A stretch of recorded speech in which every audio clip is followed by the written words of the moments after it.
Hi everyone, welcome to my channel. This is Hera's Life and Journey. My name is Hera. I'm a 26-year-old living in Nevada. I make videos about my life, my hobbies, my journey, my debt repayment and savings journey, and anything I find interesting. If you've been here before, and hopefully you have, and you've seen my past videos, you know I love stationery. I've really been into discount planning lately, so surprise, surprise, we have our finance discount planner. So I've made a few changes. I don't know if I went through this binder for this. I don't think I have. But we'll just do that real quick before we go on to our budget. We have our cover. This is the SVR cover. You've seen this. I think I used it for my reference planner before.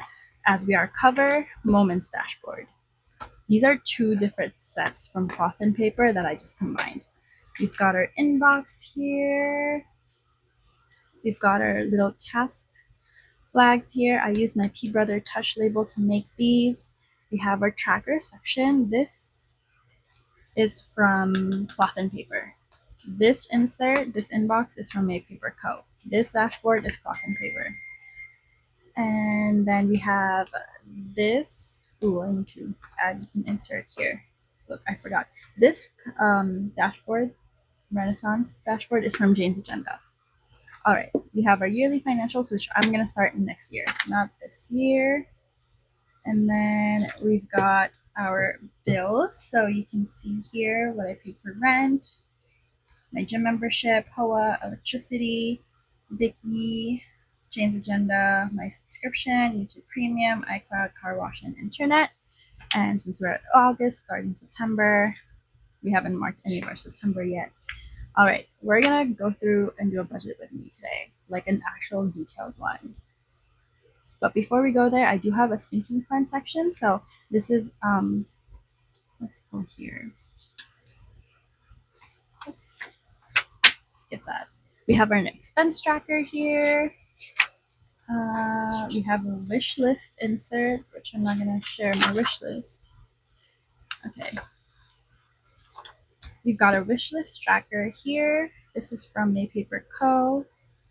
And then we've got some dot grid. We have our sinking funds. It has that hold on to your vision vellum from Jane's Agenda, and then the photography dashboard also from Jane's Agenda.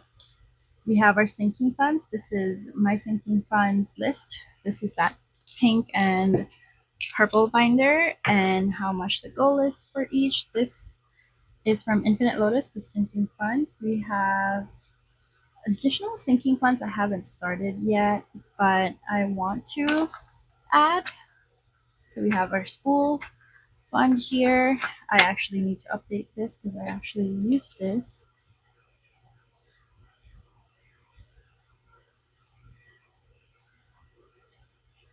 To pay for my fall class.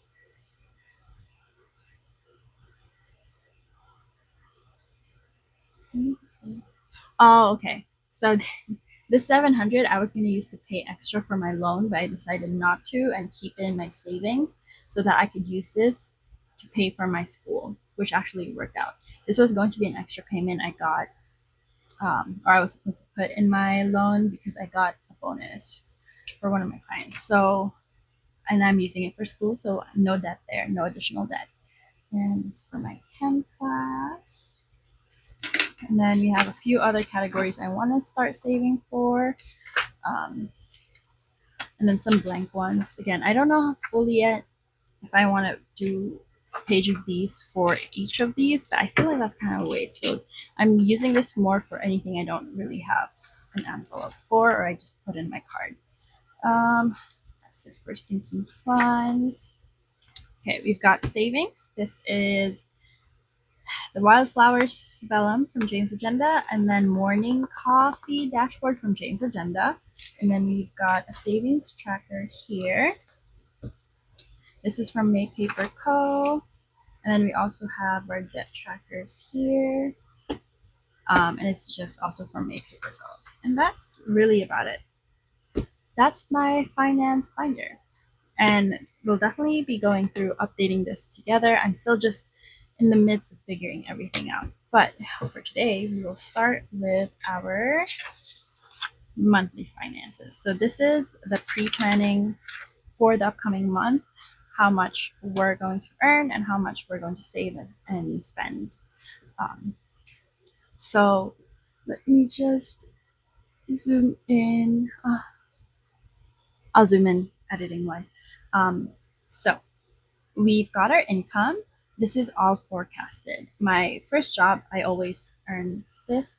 It's around 3,000 for a 40-hour work week. And I do get my taxes taken out pretty early on, like it's part of the W-2 or whatever. So I earn around 20 something per hour. And that includes like 401k. And then it's like 24 per hour. And then we have my part-time job at the bookstore, which earns us around 800. It could be lower or higher depending on how much I work. And that one is like a 16, 17 per hour, and I work less than 20 hours per week. Um, so that's about it. And then we've got our expenses. So our every month I usually earn around 3,800. I do get bonuses from my first job when I close a deal with a client. That's like once every half year. If I'm lucky, 3 times a year.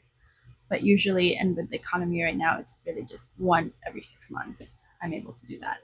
And then we've got rent.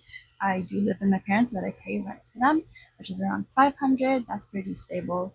My gym membership, which is stable, 25. HOA, which is at 52. I do pay for that. Electricity, my share of it is around $59.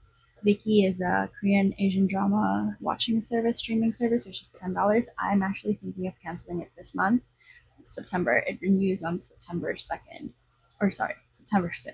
I might cancel it. I don't really have time to watch lately, so I don't think it's worth it. Jane's Agenda. This is actually $80 per month for one. I put 160 because there are times when I really like something and I want it for both my half letter and my mini HP. But this month, for the upcoming October box, I'm probably just going to get one. So that's going to be extra money we're going to use for something for saving, but that's just in case.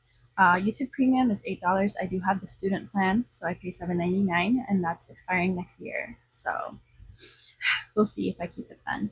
We have iCloud storage, which is $9.99. Car wash, which is because my boyfriend usually drops me off most of the time, helps me when I need to get around. Since I can't drive, I don't have my own car, so I do pay for the car wash for his car.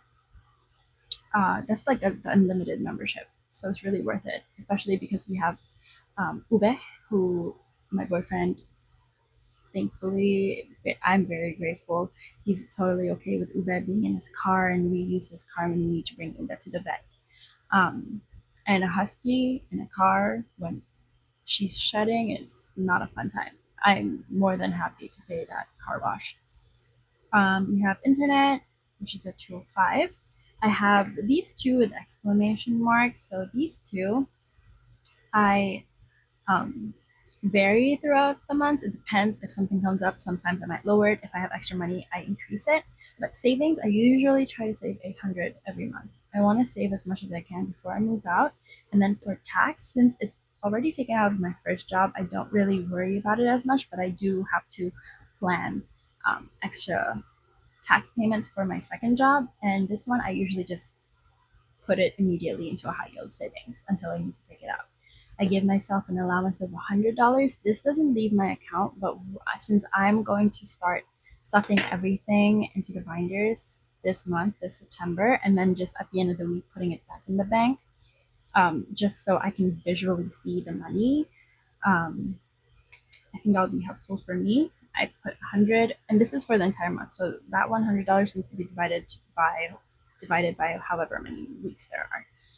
Eating out is 50, so that's usually for coffee. If I forget to pack lunch, and it's very low because I want it to be an emergency. Like if I really don't have a choice, that's the only time. Or if I'm really sad that day, something to pick me up. And then emergency for anything that might come up or just whatever. $30. Groceries is $400. I do pay for my own food, live with my parents, but I buy my own groceries or I contribute in a way. And then transportation, again, I don't drive. Usually my boyfriend drives me or my dad or brother drops me off. But there are times when they can't and I have to be where I need to be. So I usually take an Uber or a Lyft. Uh, yeah, whichever honestly is available or cheaper. And then we have my debt repayment. So every month I have 1,053 to pay across my student loans and my medical loans and personal loans. I don't have credit card debt anymore. I just want to say that I do not have any credit card balances at the end of the month. I have fixed my spending habits and I try my best to never use my card and not pay it off. I will never use my card. And that's what I'm trying to remind myself, not to use my card and leave a balance. After I use the credit card, I immediately take that money from my bank, make sure it's there, and then pay so that the balance is zero. So this debt is all my personal loan, medical, and my student loans. And that's really it. So that's the forecasted. So this is not really zero based budget, but it's as close to it. I like to give myself a bit of leeway in case I might need to move money around, but usually I try to have $800 in savings, and then the rest goes to bills and expected expenses and debt. This is a pretty quick video. I hope you enjoyed it. I'm planning to do this like monthly check-in budget overview, and then we'll update it at the end of the month as well for closing out the month. Thank you so much for tuning in. Let me know what you think if you want to hear more. Again, this is my personal finances, my budget. If you have any recommendations, I'm definitely open to them. But right now, this is what works for me. I want to pay off my debt, be debt free, but I also want to live my life. Again, life is short, the world is stressful, this country is honestly stressful. Um, but we're just trying to get through day by day. And this is how I feel like I'm getting that balance between saving money, paying debt, and living my life. But yeah, thank you so much for watching. Please make sure to leave a like, comment, and subscribe, and have an amazing day. Bye.